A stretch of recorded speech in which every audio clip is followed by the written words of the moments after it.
Another snap video. I just had a thought, how your body can save you from a narcopath, sociopath, narcissist, skinwalker, meat suit, energy vampire, polysexual, pedo, all kinds of names. So your body language, your body can save you by being erect mainly. So it's a good idea to try to have a means to make your body be in a good condition, good shape, being erect, good posture, walking tall, making sure you're doing your exercises, exercising your shoulders, exercising your hips so you stand tall, you walk like you were in the army, you walk like you take a martial art, you walk like you know how to handle yourself, you walk like you've got purpose, you walk like you know what you're doing in this world. That's one thing. Now I wanted to talk about the ways, while that's related, I want to talk about the ways how these people target us. They tend to look for certain things in us. Number one, like I was speaking about, is your body language. They look for people who may be looking slumped over, people that may walk in like they're a bit nervous, people with their head on the floor, people that look like they don't have much direction. Those are the people that they target.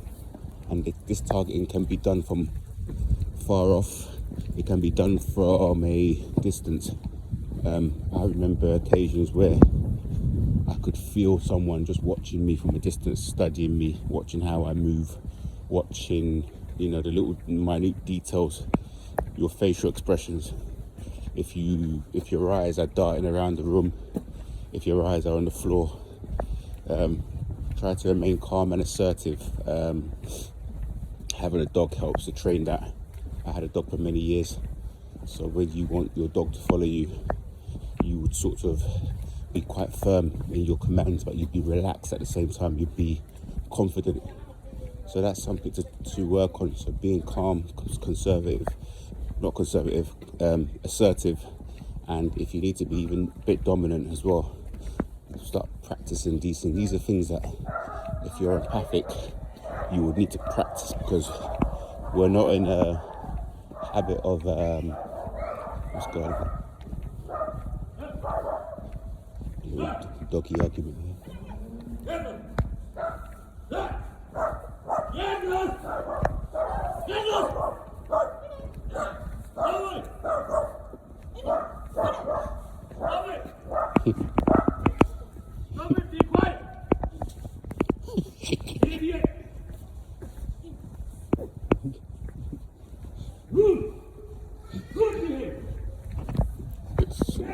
Random person shouting back at a dog. Yeah, you know what?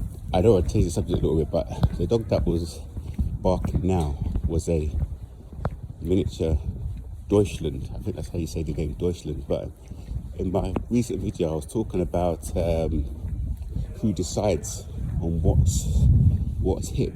That's another thing that sort of became bang on trend. It became fashionable to have these like really small little sausage dogs, these Deutschland.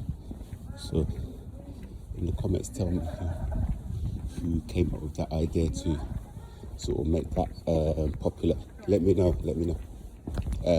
It's quite interesting.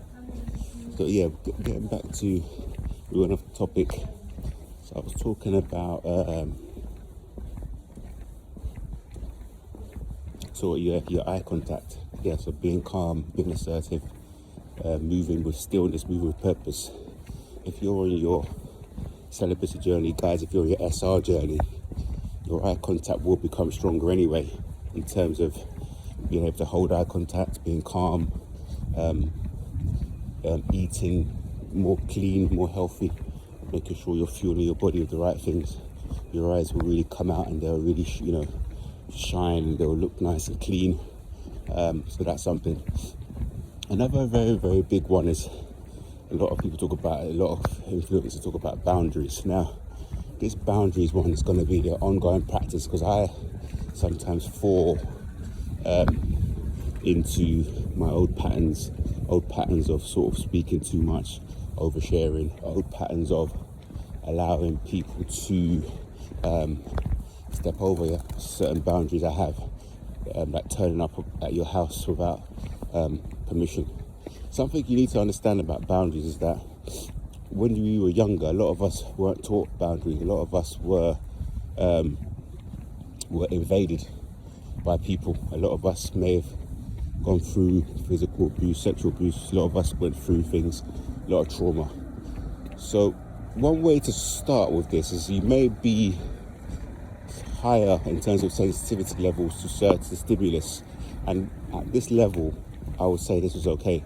So maybe speaking up for yourself in certain situations, letting people know when they need to back off, when they're sort of space invaders and they're speaking too close. I do that when people, tell them, look, you're invading my space, and I don't feel comfortable with you doing that. If people sort of try to abuse you digitally, delete the comments, hide their comments. People taking long to respond to you, taking sort of over 3 or 4 hours, when we know that people, live on their phones. So they're somehow trying to abuse you, or try to impress upon you that they're trying to make you feel less than or value you. Just get rid of them. Just block them straight away. Just act. Another way of this is spatial boundaries.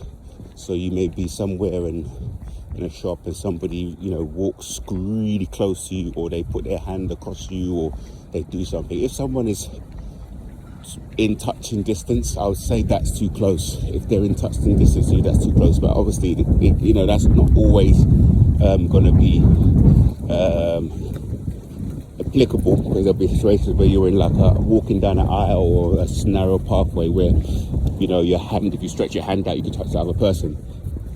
But if it's a big space, like I had this with one of these narcopaths I worked with. I was working a night job one time, and this person, we were in the lift, and he slowly started edging himself backwards, so he was actually touching me, and I didn't react. Or there was a time where I was on a tour, and this guy, we were sat on the tour van, and he kept sort of slowly pushing me to one side, to the fact that he was almost sort of sitting on me. So you had to just I think I may have just shuffled him off me at some point, but you can speak up for yourself and say, listen mate, can you back off? It's very important that I saw someone say this on another program, another video, and what she was saying is that you shouldn't give any other humans the right. You shouldn't be afraid of anyone, and that's so true. I mean, I grew up in a sort of a rough neighborhood, and we were taught to sort of not let people try to scare us, or always to be brave and to always fight back, and someone punches you, punch them back, all this sort of stuff. But as we get older, we become more civilized, we become more adults, we work, we tend to let more things slide. So just be mindful of when people are trying to erode your sense of self, trying to sort of push you around, invading your space, trying to take extra. If you're sharing something out, they're trying to take more, they're trying to see what they can get away with. Yeah, that's the right word. They're always trying to push your buttons to see how far they can go with things. So that's the boundaries one. Another one with boundaries of what these narcopaths do is they will try to pry on certain information, sort of certain private information you don't feel comfortable. It's like, say, your income, like how much you earn. They might ask you about it could even be body count. It could be something to do with something that you seem as something that's quite personal. I mean, if you're dating the person and the person is wanting to take it to the next level, that could be a question that they want to ask. But sometimes people that you don't they're just passing, they're just someone you met for the first time, just a passing comment. They will ask you something that's really, really personal that may make you feel uncomfortable. Narcs do this as a means of like testing your boundaries. They will ask you about your sexual history. They'll ask you about, whether you caught this or caught that, because they're always spreading STIs. They're always spreading STD, sexually transmitted demons. They're always up to no good, these guys. So they'll ask you all these really kind of slimy questions that will make you think, I don't feel quite comfortable giving this information away, if you know what I mean. So be aware of that. Another thing these people will do is, especially, obviously, once I'm a guy, so this happened to me when I was dating. The ladies would, test you. They'll test you with timekeeping. So if you've got a plan, you've got a date, you've got a set time, you said to them, look, I finish work at this time, I'm going to be here. They will either cancel last minute, or they'll say, last minute, I'm going to be an hour late. Because obviously they're running around getting supply, they're maybe cheating on you or doing whatever behind your back. Or they'll just turn up on purpose, half an hour late or 45 minutes late, or they'll just be later than the time that you set them, because they're just trying to see, what pushes your buttons or what pisses you off, or whether you call first to say to them or text them to ask them where they are, or if you can see if they will actually let you know. They won't let you know. They just test you. That's one of the things they do. Is there any more? I think that might be enough to chew on for now. But these are the things that narcopaths do to test you. Number one, they're looking at your body language. They're looking at the way you're standing, the way you walk, how confident you are. Here, just, walk with purpose. Slow things down a bit.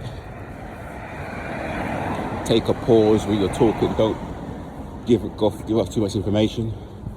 Eye contact. So your eyes, make sure your eyes are giving off calm, assertive energy. Your facial expressions, you don't look too sort of sad or downtrodden. Another one is